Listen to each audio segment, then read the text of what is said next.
Hey guys, welcome to the channel. As you see in the thumbnail, what if Issei born as Ultimate Class Devil Part 2. Before I start, please do support for more awesome content and subscribe my channel and like this video. Let's start this video. And you can get half. Damien conceded after a few seconds. Shirin quickly broke off half of the large bar and started nibbling it cutely. You spoil her too much, Kuroka pouted, only to shriek when Damien's tail wrapped around her waist and snatched her into his lap. Her complaints were cued off when his clawed fingers found a sweet spot behind her ears, causing her to moan and purr in pleasure. I don't hear you complaining either, Damien chuckled, using his free hand to finish eating. Geez, keep your hands to yourself at the table. Riaz threw a fork at Damien's head, but he easily dodged. Careful Riaz, you could have put my eye out, Damien said. But wouldn't it just grow back? Akeno asked. I mean, you do have Hydra parts in some of your transformations, right? Some theoretically, couldn't you just regenerate it? I'm not sure, Ajuka seems to think so, but I'm not willing to go cutting off body parts just to please that mad scientist. Damien shook his head, causing the others to laugh at his misfortune. Anyway, are you excited about your first day of school? Damien said, looking at Riaz. Of course, I'm a little sad that Kiba won't be joining us until next year, but I'm sure with all of us staying in the human realm, we will be able to grow closer as a peerage. Riaz cheered. Damien nodded. He had met with Riaz Knight Kibayudo a few times, and they had gotten along well. Kiba preferred to stay in the human realm, hunting down strays along with Riaz Rook, who Damien had yet to meet. What about you, Akeno? We will be staying in Japan, meaning you will be back in your birthplace. Do you think you'll come across any old friends? Damien asked. I don't think so. When I was little I only had one friend. He and his family would often come to our shrine and pray. I remember that they were aware of the supernatural, and my mother once told me that they were descendants of the Shinto gods. I doubt they would still be around after the shrine's destruction, Akeno said sadly. Really, the Shinto gods? Interesting, Damien mused.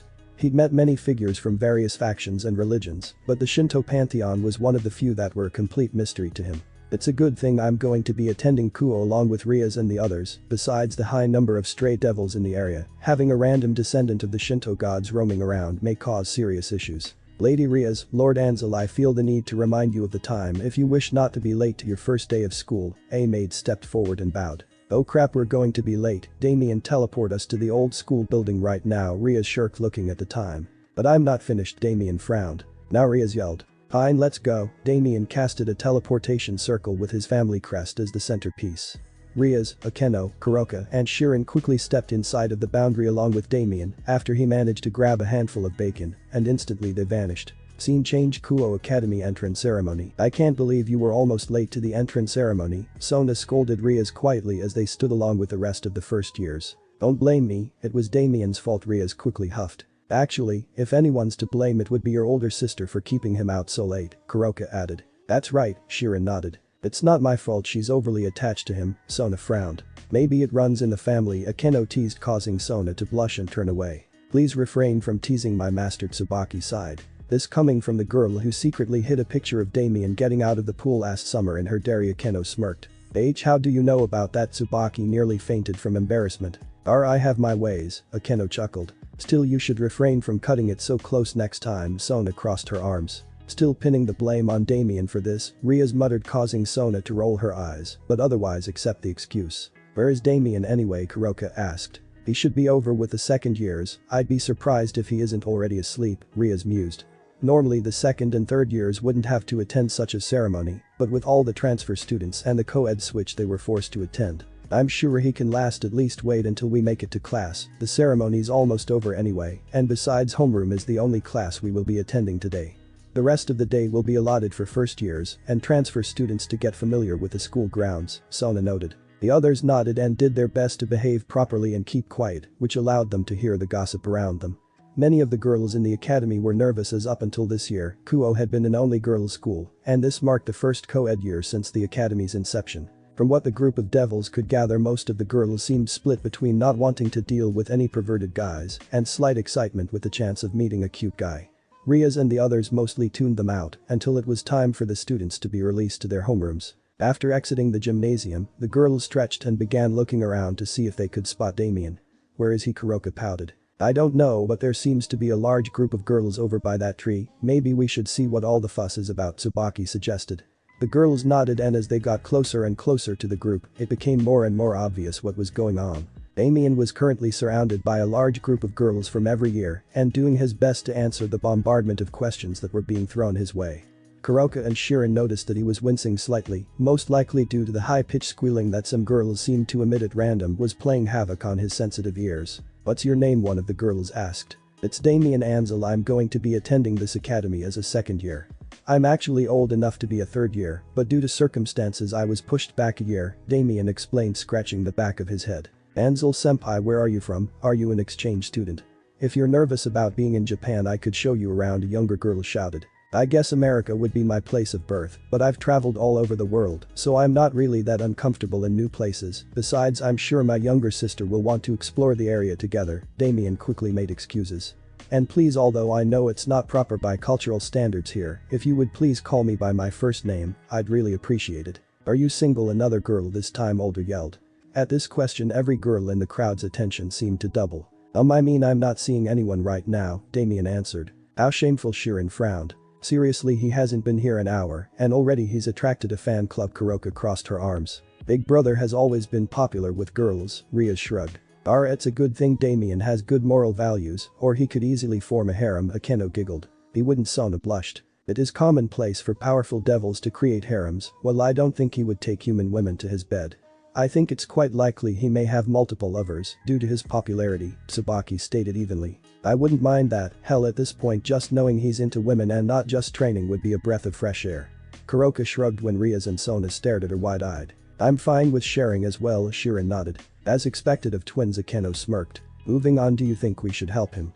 "I don't think those girls plan of letting him leave of his own free will," Sona said, noticing some of the girls were getting quite close to him. "I've got it," Riaz sighed. Without another word, she marched through the crowd, shoving her way until she was at the front. Riaz nearly busted out laughing at the look on Damien's face when he saw her. It was a pleading look that practically screamed, "Help me." Who would have thought the youngest ultimate could be so easily defeated? Riaz chuckled to herself. She quickly walked forwards and wrapped her arms around his right arm and pulled him away from the girls. "Come on, you promised we could explore the town today," Riaz said in an overly cutesy voice. "Who is she?" one girl glared at Riaz. "This is my little sister. Sorry girls, but I have to go," Damien waved. "You two don't look alike," another girl said skeptically. "I'm adopted," Damien said simply before leaving the herd of girls behind and finally making his way to the younger devils that were patiently waiting on him. "You just can't go 5 minutes without attracting some female, can you?" Kuroka huffed. Liquor. Shirin nodded. "Well, how am I a lecher? Besides, I'm sure they'll back off once they see I'm not interested," Damien said. If only he knew how wrong he was. Scene changed 2 years later. Ansel Estate training area. "Come on, can't you do better than that?" Damien taunted as he sparred against his peerage. He was shirtless, showing of his lightly scared muscular torso. His only clothing was a pair of black cargo pants and black boots. "Take this." Kuroka launched a flurry of purple fireballs. She was wearing a pure black kimono designed for training as well as sneakers instead of her normal, more traditional footwear. "Not good enough." Damien went to bat the fireballs away using Tauki. "She's not the only one you have to worry about." Shirin came crashing down, her fist creating a massive crater as Damien narrowly dodged both attacks. Like Kuroka, she was wearing a kimono designed for harsh training and sneakers, with the exception of hers being pure white. Too slow. Damien smirked only to find his feet frozen in ice. "You're getting predictable." A blue-haired beauty wielding a rapier grinned, rushing in to finish the fight. She was wearing a white button-down shirt with the top 4 buttons undone, showing off plenty of cleavage, and dark blue cargo pants with matching boots. "Esdeath, you're always too quick to go for the finish." Damien grinned fierily, catching the razor-sharp blade of ice with his bare hand before snapping it in two. Wrenching his right leg free from the ice, he managed to kick his blue-haired queen away from himself. Shirin wasn't going to give him room to breath and quickly rushed him. Her body, covered in a pure white aura, showed that she had activated her Tauki. Knowing how dangerous her physical attacks were, Damien quickly fully activated his own golden Tauki, and the two clashed. A large crater was formed underneath their feet as they met each other blow for blow. Punches and kicks met halfway between them, creating shockwaves with every impact. Impressive but not good enough. Damien quickly ducked under a high kick and swept Shirin's feet from under her. He had to dodge flaming purple whips before he could capitalize, thanks to Kuroka's interference. Coating his hands in denser Tauki, he skillfully began to bat away the dark-haired Nekashu's flaming assault with his hands. "Don't forget about me," Esdeath smirked, creating giant pillars of ice surrounding Damien and limiting his area of movement.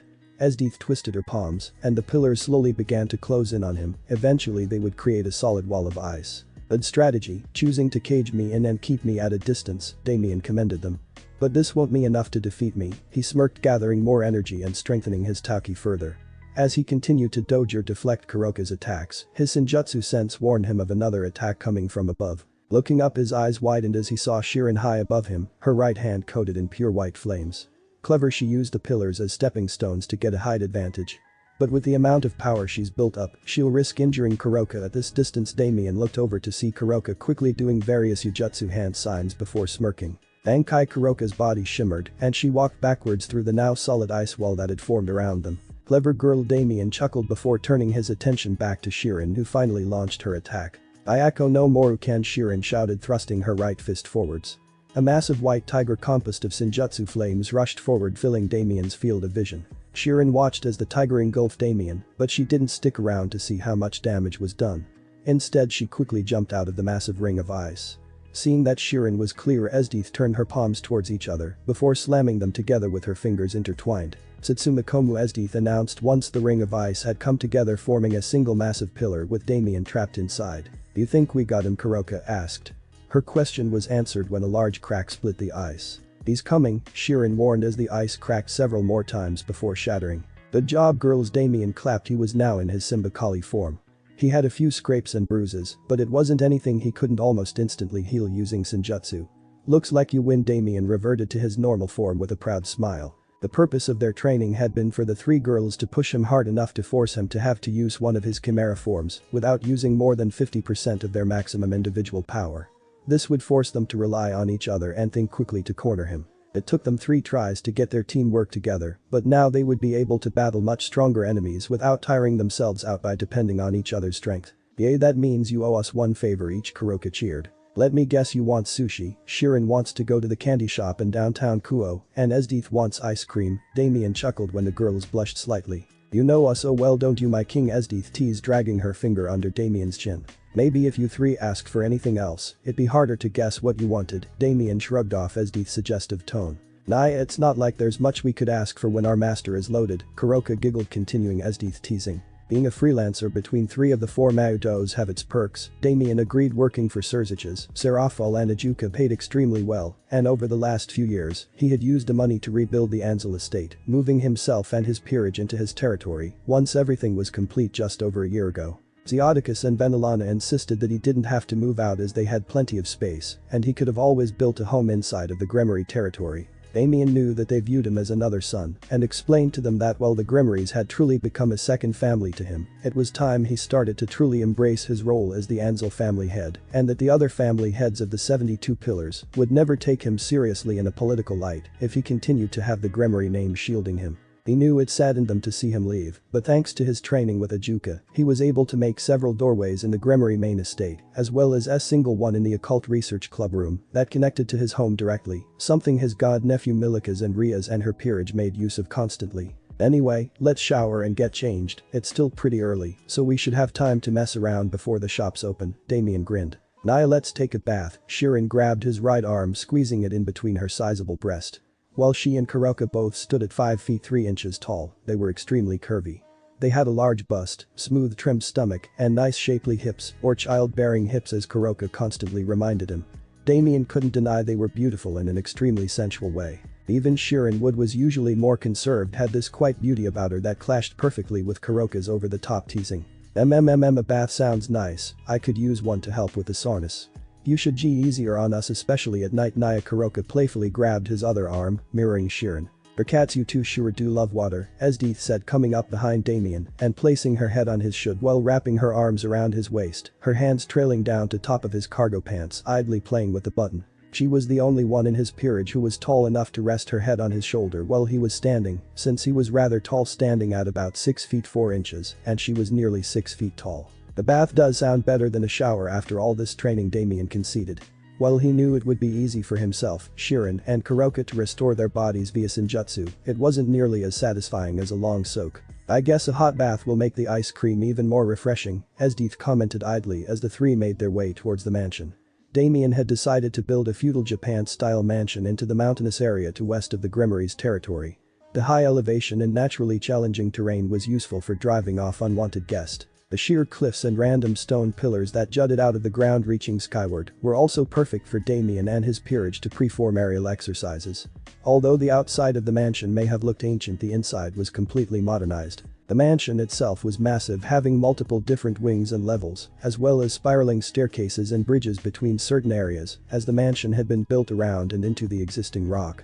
In all honesty, it looked more like an impenetrable fortress than a warm, inviting home. As with many things, looks were deceiving, as inside there were 2 fully equipped kitchens, 2 massive spa bathhouses, an indoor pool, indoor and outdoor zen garden, an American-style arcade, fully stocked bar and lounge area, library, movie theater, and a few rooms that had been designed by his peerage members, not to mention an absurd number of bedrooms and bathrooms. Damien had hired a full staff, the majority of which had been recommended by Zeoticus or Venelana, with a handful coming over from the Gremory's estate. As the foursome arrived at the rear entrance, the doors were opened for them, and they were greeted by Gerald and Winnow, the head butler and maid respectively. Gerald was an older man with white slick back hair, grey eyes and a handlebar mustache that was always perfectly trimmed. He wore a monocle over his left eye and took his duties seriously. Winnow, on the other hand, looked to be in her mid-20s. She had short messy brown hair, green eyes, and wore a red choker collar with golden studs. Unlike Gerald, Winnow didn't take anything too seriously and liked to tease Damien and his peerage whenever she got the chance. They both wore the normal attire that one would expect of their station. "I see you 4 look like you had fun. I hope you used protection," Winnow winked. "That would ruin half the fun," Esdeath smirked. "It's always better to live a little dangerously. I see, perhaps I should prepare a nursery for the future members of the Ansel clan. I wonder how many we should expect. Nekashu are known for commonly having twins or triplets," Winnow chuckled. "Naya, you have to make sure the room is well insulated. Baby Nekashu have extremely sensitive hearing," Kuroka added. As Winnow started making a list. "Stop messing around, there won't be any babies running around here for quite some time," Damien frowned. "We'll also need plenty of milk, and we should stock up on diapers as well." Shirin started to list off more items, along with Esdeath and Kuroka. "Something tells me I'm being ignored," Damien frowned. "This is how all women are when it comes to children, sir. I can understand their enthusiasm, but as you said, perhaps the time for little ones isn't now," Gerald hummed. "It's not that I wouldn't like to right now, there are just too many enemies out there who would take any opportunity they could to strike at me. I don't want to bring children into a world where they have to worry about losing their lives or that of their parents." Damien responded. "The wise decision, devils live for quite some time, and there is no need to rush events that will happen naturally. I would caution you, however, I have lived a long life already, and I have always found that no matter what, men such as yourself and Lord Lucifer will always have enemies, no matter how many you defeat. There will always be another waiting in the shadows to strike," Gerald offered sagely advice. Damien thought on Gerald's words. It was true that even now Serziches had plenty of enemies, yet that hadn't stopped him from pursing children with Graphia. "I'll give it some thought. Would you mind making a light snack for us to enjoy after a bath?" Damien asked. He never ordered any of the maids or butlers to do anything, as he preferred the casual relationship that the Gremorys imparted on him. "As you wish. Should we prepare anything else?" Gerald asked. "No, that will be all." Damien shook his head. Gerald nodded and walked over to the still note-taking Winnow and grabbed her by the ear. "Come along now, there is business we must attend to," Gerald said, cautiously dragging Winnow away despite her protest. "Are you 3 coming to bath or what?" Damien asked, walking toward the nearest bathhouse. "Coming," all 3 girls answered in unison. "Scene change, indoor bathhouse, Ansel estate." Not so rough," Kuroka moaned. "I'm barely doing anything, you can't still be this sensitive," Damien grunted. "Naya, it's because you're hitting my weak spot," Kuroka panted. "Should I stop?" Damien asked. "No, it feels good, just be a little gentler please, Naya," Kuroka requested shyly. "Do you have to make getting your hair washed sound so lewd?" Esdeath deadpanned. As she watched Kuroka soaking in the large tub while Damien sat on the ledge behind her with her between his legs. Her hair was currently covered in shampoo as Damien used his claws to gently comb through her scalp. He was currently scrubbing around the base of her cat ears, which were twitching periodically. "Naya, I can't help it, it feels good, but my ears are so sensitive that I can't help but moan," Kuroka said defensively. "Esdeath is the same way when it comes to her inner thighs, she's super ticklish there," Damien chuckled. Hey, Esdeath shouted, upset. Damien had revealed one of her weak points. "Those that live in glasses houses shouldn't throw stones." Damien stuck his tongue out playfully. "You're lucky I like you, otherwise I'd castrate you for such a gesture." Esdeath glared, creating a scalpel made of ice. Despite the intensely high temperature of the bath, the frozen blade showed no signs of being affected by the heat. "You can't do that, think of the children," Naya, Kuroka shouted. "Would you lay off? No one's getting pregnant anytime soon," Damien yelled. "Naya pregnant," Shirin said, holding up a white device. "What?" The other 3 yelled, their eyes nearly bulging out of their skulls. "Just kidding, it's a fake," Naya, Shirin smirked, making everyone yell even louder. despite growing older and more mature, as well as showing much more emotion.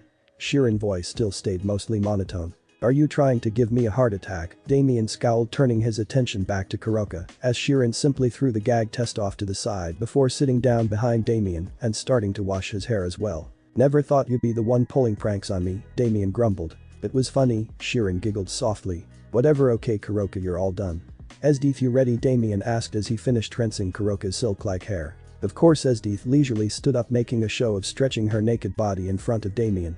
The water was just high enough so that when she was standing he couldn't see below her hips, though her large full breasts were on full display. Creamy white mounds with light pink areolas bounced lightly as Esdeath crawled between his legs. She deliberately sank back down while facing him, allowing her bountiful chest to slide down his chest and graze member before turning around and resting her head in his lap. "Fucking tease," Damien mumbled, struggling to control the direction of where his blood wanted to flow. "I can do more than tease you if you'd like." Esdeath smirked when she looked back to see Damien's golden eyes had changed into beastly slits as he flashed her a fanged grin. The look sent shivers down her spine as it reminded her of the first time they had met. If there was one word Esdeath would use to describe herself the last 5 years of her life before encountering Damien, it would have been completely and utterly bored. She had left her clan at a young age, finding their teachings to be too weak and simple-minded. Her tribe wished to live in harmony with the land and beast, never taking her hunting more than they needed. Esdeath hated it. They were supposed to be distant descendants of Fenrir, the Lord of Wolves. She didn't see why they had to live like simple savages. The blood of the Norse gods ran through their veins, yet they shared scrapes over a fire. Several times she went hunting on her own, taking down dire bears and great stags.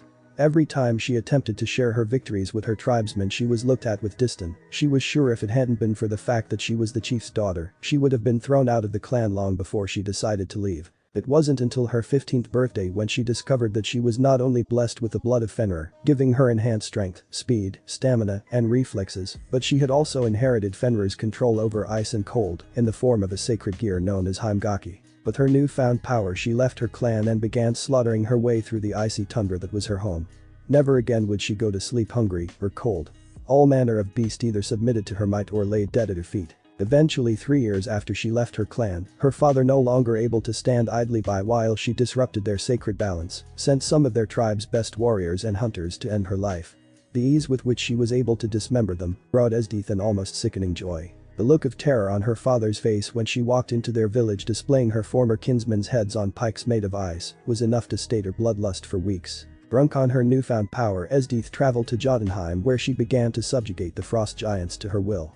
She started by attacking some of the lesser tribes, slowly but surely building up an army of her own, and within a few months she was the new ruler of the realm. Of course, her crusade earned the attention of Odin, and after many of the frost giants pleading for help and to be saved from Esdeath's cruel rule, Odin decided to dispatch an agent to dethrone her and return Jotunheim to the giants. That's where Damien came in, having acted as an envoy of Seraphil of multiple occasions. It was the perfect opportunity to build a better relationship between the Norse and devils. Esdeath had enjoyed ruling over the giants for nearly 3 months before Damien arrived to challenge her. Scene change: Jotunheim throne room 1 year ago. Esdeath stared down at an older caramel-skinned teen from her icy throne, which literally sat on a small hill of skulls.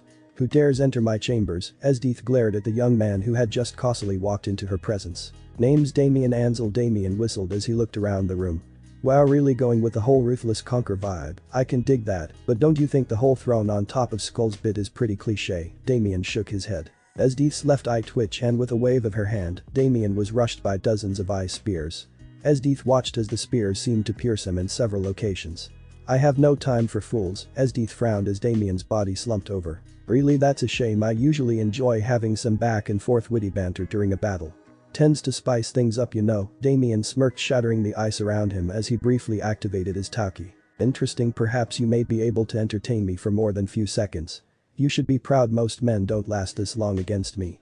Esdeath crossed her legs causally. "Really, I never would have guessed. Don't get me wrong, you're attractive, but the whole murderous ice queen thing you got going on is a major turn off." Damien ducked, then jumped backwards as more ice spears shot out of the ground. "You're pretty good at talking and dodging. I wonder how long you can keep it up." Esdeath frowned as she began to use both hands to manipulate the ice around her, send ice spears and shards at him from all angles.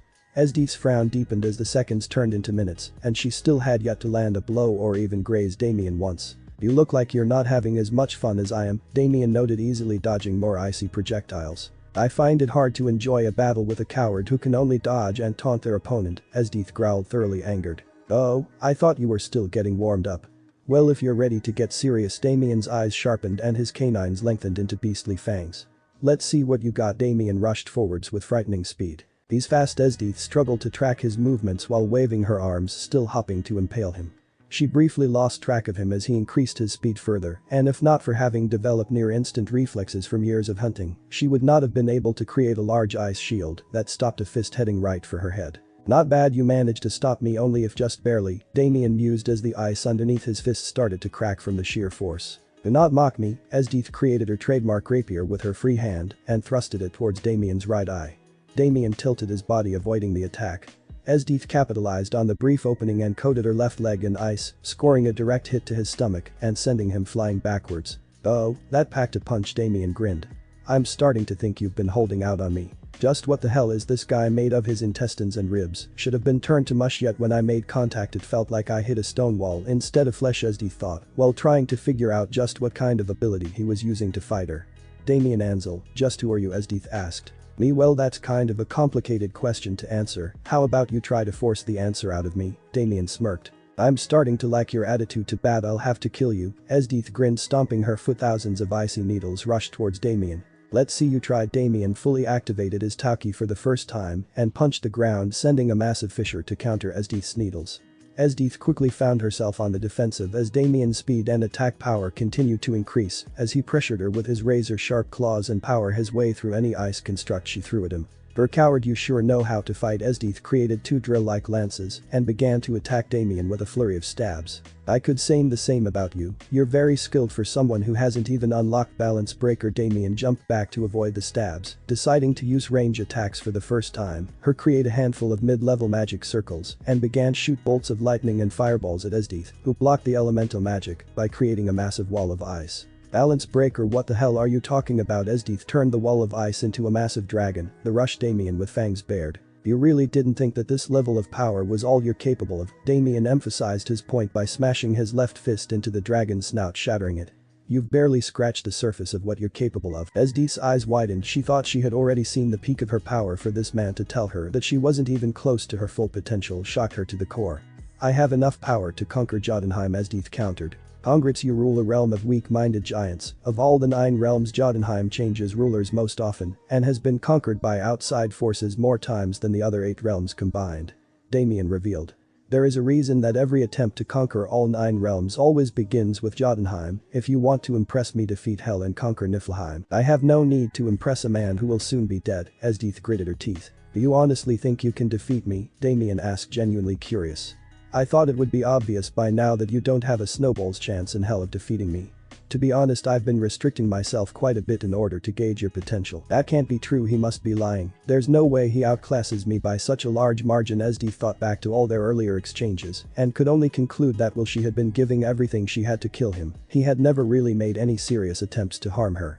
Damien had only ever used just enough force to drag out more and more of her abilities and power. Esdeath couldn't stop herself from swallowing the newly formed lump in her throat. "Look, I'll make you an offer. You want to bargain with someone you came to kill?" Esdeath hissed. "I never came here to kill you, only to return Jotunheim to the giants. Whether or not that has to be over your corpse is up to you," Damien said evenly. "What's the offer?" Esdeath lowered her guard a bit. "Like I said earlier, my name is Damien Ansel. I'm a devil, and currently I'm building up a peerage. I'd like you to join it," Damien said without hesitation. He pulled out a black queen piece. "I'd offer you the position of being my queen and second in command. Like I said earlier, you barely begun to unleash your true power. I can help you unlock your full potential." "You'd offer a woman who's been trying to kill you for the last hour a place by your side? You're an odd man," Esdeath commented. "Being normal is overrated. I like being an oddball," Damien shrugged, giving her a wide toothy grin. Esdeath's heart skipped a beat as she saw him smile for the first time, not his beastly grin or cocky smirk, but his genuine carefree smile made her heart race more than nearly anything else. "Alright, I'll join your peerage, on one condition," Esdeath said, raising her hands in what looked to be surrender. "What's that?" Damien asked. "Survive this." Esdeath brought her hands down, slamming her fist into the ground. Suddenly the entire cavern around them began to shake as Esdeath brought the hundreds of tons worth of ice that served as the sealing down on top of them. While she was able to quickly make an escape by sensing where the large masses of ice were going to fall, using them as stepping stone to jump to safety, Damien quickly disappeared beneath the debris. "Looks like it's my victory after all," Esdeath said as the dust cleared to reveal the ruined palace. Despite her victory, her voice held a hint of disappointment. Sorry to disappoint you, but I don't die that easy. Esdith's head snapped into the air where Damien was now floating using what appeared to be large draconic wings. He quickly landed and folded the wings onto his back as he walked towards her. Looks like I really was outclassed this time, Esdith chuckled before closing her eyes and showing a very pretty smile. Welcome to the team. Damien held out his hand, the Black Queen piece resting in his palm. Esdith looked at the piece briefly before looking back at Damien's smile, and without a second thought she stretched out her hand and took the piece for her own. Scene change: Ansel Estate bathhouse, present day. You seem to be enjoying a found memory, Damien mused as Esdith had been quiet for some time and he had nearly finished with her hair. Just thinking back to how we met, I was such a fool back then, Esdith shook her head. You still are. Kuroka smirked only to yelp when Esdith half-heartedly threw an ice dagger at her. If someone had told me a year ago that I would be defeated and end up becoming a lover of a half-devil, half-yokai noble clan leader, I'd have frozen them from the inside out.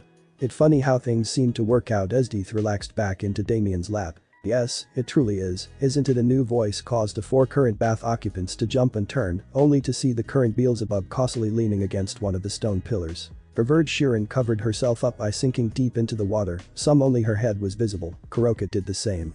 Only Esdith remained where she was due to Damien's body blocking her own from Ajuka's line of sight. Ajuka, to what do I owe the pleasure of you making an unannounced house call?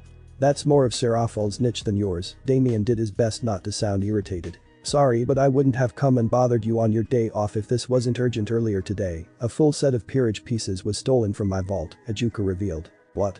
I thought it was impossible for anyone other than you to enter the damn thing. How did a whole set come up missing? Damien asked. If I knew that I wouldn't be coming here to ask for your assistance in the matter. I was able to pick up traces of magic inside the vault, but so far I've had no luck identifying it and I have no leads as to who would have committed the crime.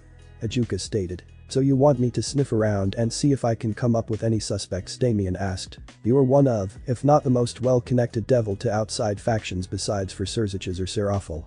Any information you can come up with may help to bring whoever did this to light. Ajuka nodded. Ada Kuroka, Shirin, head to Kuo, make sure Riaz and the others are okay, also make sure that there isn't anything suspicious going on, Damien ordered. The 2 Nekashu nodded before teleporting away. Esdith, see if the Norse gods have heard any rumors of someone acquiring peerage pieces illegally and try not to antagonize Freya this time, Damien warned. I'll try. Esdith smirked darkly before she too teleported away. That woman causes me nothing but problems. Damien shook his head, creating a magic circle as he stepped out of the bath and appeared fully clothed in black jeans, tan Timberlands and a grey button-down short-sleeved shirt with a black tank top underneath. Let's discuss this in more detail back in your office, Damien said. Ajuka nodded and teleported them back to his personal office inside of his research laboratory. So, what do you know? Damien asked, accepting a glass of brandy that Ajuka offered before sitting down. Ajuka didn't normally drink as he hated for his mind to be clouded to even the slightest degree and only kept the expensive alcohol for Surziches and Damien, who enjoyed the strong liquor. Early today around 6 AM I noticed that the normal magical sensors that I have placed inside of the vault weren't reading anything. Ajuka began. Isn't that normal? Damien asked. Even though he enjoyed a close personal relationship and tutelage under the majority of the Mau, he wasn't privy to every detail of their various operations. No, even if no one is inside the vault, the sensors will still feed back that information. The fact that they weren't feeding back anything was strange. While I may be the one of most advanced spellcasters in devil history, even I'm not perfect, so I assumed that maybe I had made a mistake with the spellwork and that the magic had simply broken down. Ajuka informed. When I opened the vault, I found that all the security spells I had on the vault were gone. The most troubling thing I discovered was that it wasn't as if the spellwork had been broken down or destroyed that would have at least left some sort of magical trace that I could examine. Instead, it was as if the spells I placed had never been there to begin with, as if someone or something erased them completely, along with any traces of their own magic. Ajuka finished. What else do you keep in the vault besides unused peerage pieces? Damien asked. Lots of things: artifacts, forbidden text, experimental spells, even a few original tomes from the first Lucifer's library, Ajuka listed. Why go through all the work of infiltrating your vault just to steal a set of peerage pieces and not grab anything else of value? Damien took a large gulp of brandy. I'm not sure, but it doesn't seem like raiding the vault was their intention.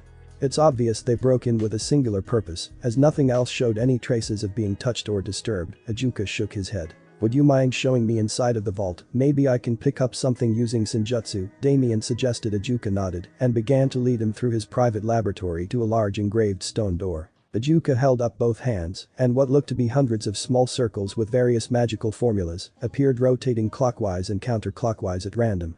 Eventually the circles stopped and a loud click could be heard before the doors swung inwards on their own. How'd the hell anyone get by all that? Damien asked in awe. I doubled the spells after the break-in, Ajuka said, as if that made anyone who could manage to get through even half that any less impressive. Once inside the vault, Ajuka showed him to area in which the dormant peerage pieces were kept. The intelligent mouse stood by as Damien closed his eyes and began to glow a pale yellow as he began to examine the area using Senjutsu. Minutes turned in half an hour, and finally when Damien opened his eyes with a solemn look, Ajuka knew he hadn't had any luck. No luck? Ajuka asked. Damien shook his head, the glow around him fading. It's just like you said, it seems any traces of magic that could have been left over have been erased or devoured. Damien's eyes widened as several forgotten images flashed through his mind, forcing him to clutch his head. Damien, what's wrong? Did you remember something? Ajuka quickly helped to support Damien in fear that his legs may give out. It wasn't uncommon for Damien to randomly regain memories of before he was put into stasis. It had happened multiple times during his training sessions with the Mayu, and Ajuka theorized that it could have something to do with the Mayu's intense magically energy, reacting with the leftover magic from Rizavum's memory manipulation techniques. Ajuka noticed at this time, however, the memories seemed to be triggered by something and returned much more violently than any time he had seen before. Are you okay? Ajuka asked once Damien's breathing seemed to even out. Yeah, I'm fine, I remembered. I'm not sure, but I might have a lead. Damien shook his head trying to clear out the cobwebs. I'll explain more once I figure out exactly what I remembered. Damien quickly created a small magical circle around his right wrist, condensing it until it created a golden band. Waving his left hand over his right wrist, 3 more smaller circles were created. They glowed extremely bright before shattering. Ajuka looked at the complex spellwork with a nod of approval. Damien truly was a prodigy. Of course, being trained by 3 of the 4 Mayus also helped his growth rate tremendously. Thanks for watching this video. If you really enjoy this video, like, subscribe, and comment down below, and turn on that bell notification. See you in the next video. Goodbye.